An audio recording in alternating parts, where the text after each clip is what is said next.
Dice la palabra de Dios.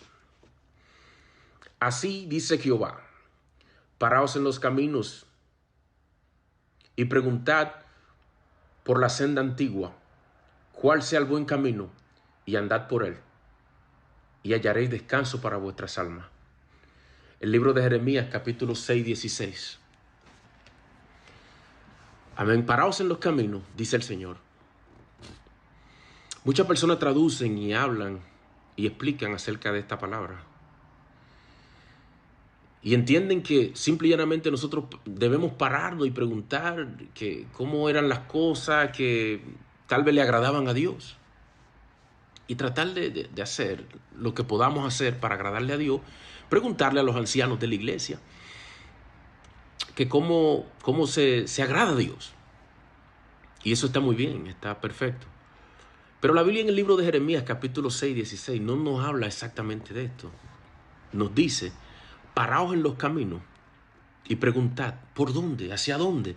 Es la senda antigua. Dios nos habla a través de Jeremías y nos dice que lamentablemente el evangelio de hoy ha sido adulterado. Que es necesario nosotros volver a retomar el camino de Dios. Es necesario volver a retomar el evangelio que fue inspirado por el Espíritu Santo a través de Cristo y fue traído a este mundo, introducido a este mundo. Un evangelio puro, santo, un evangelio sobrio delante de Dios, un evangelio limpio, no adulterado. Un evangelio puro que es agradable delante de la presencia de Dios. Es necesario que nosotros no vivamos conforme a este mundo. No vivamos conforme a las cosas que se enseñan hoy en día en este mundo, que son las cosas que supuestamente deben agradar a Dios. Porque hay muchas cosas que se han distorsionado. Y entonces nosotros hemos sido forjados por un mundo que nos ha enseñado una imagen, una esencia de Dios que literalmente no es la correcta. La gente nos enseña, la iglesia se nos enseña que Dios es un Dios de misericordia, un Dios de amor, un Dios de bondad, un Dios bueno, un Dios sano, un Dios que multiplica, un Dios que llena, un Dios que te da, que si tú siembras te da el 100 por uno y que si tú das te triplica lo que tú diste, te cuatriplica o te quintriplica. Pero en realidad no es así.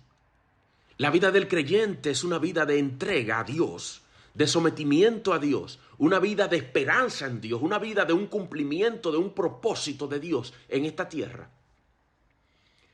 La vida del creyente, la vida de un hombre que ha decidido caminar en los caminos del Señor, es una vida de sufrimiento, una vida de abstención, donde Satanás te quita, te resta, donde Satanás te oprime, donde Satanás se levanta, donde las tinieblas se levantan a una lucha constante con tu vida y con las cosas que tú emprendes, las cosas que tú quieres hacer. Cuando tú mueves tus pies en los caminos de Dios, Satanás mueve sus pies en contra tuya y comienza a destruir y hacer cosas en contra del propósito que tú quieres implementar en Dios, porque es el propósito de Satanás. Entonces la vida del creyente no es de victoria en victoria, es de victoria en victoria en el espíritu, en las cosas de Dios. Es de victoria en victoria porque tú vas creciendo espiritualmente. Pero la Biblia me dice a mí que Satanás le dijo a Cristo cuando fue tentado y lo llevó a la suma, a la montaña, a la cima, del monte de los olivos, allá arriba. Y le dice, todo esto te daré si postrado me adoras. Porque a mí se me ha dado y yo se lo doy a quien yo quiera. Quiere decir que Satanás es dueño de todas las riquezas de este mundo, es el príncipe de este mundo.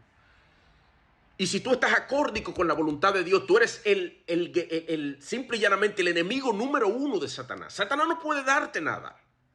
Yo te voy a hacer una pequeña ilustración. Imagínate que tú perteneces a un ejército.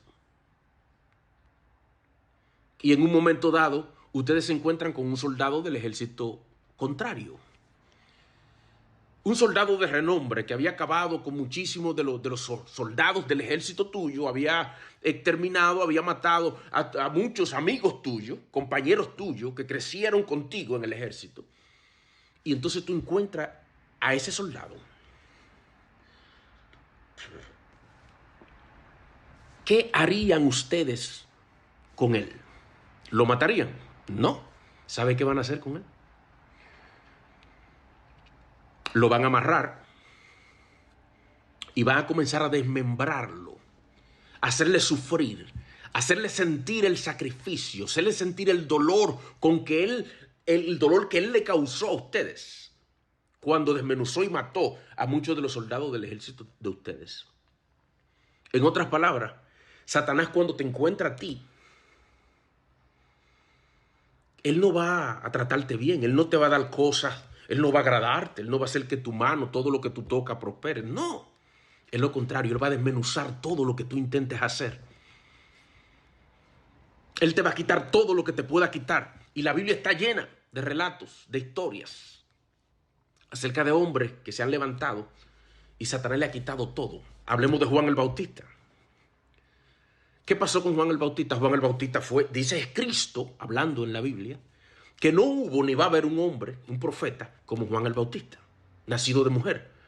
¿Y qué pasó con Juan el Bautista? A los 34 años, 33 años, 34 de edad de Juan el Bautista, le cortaron la cabeza.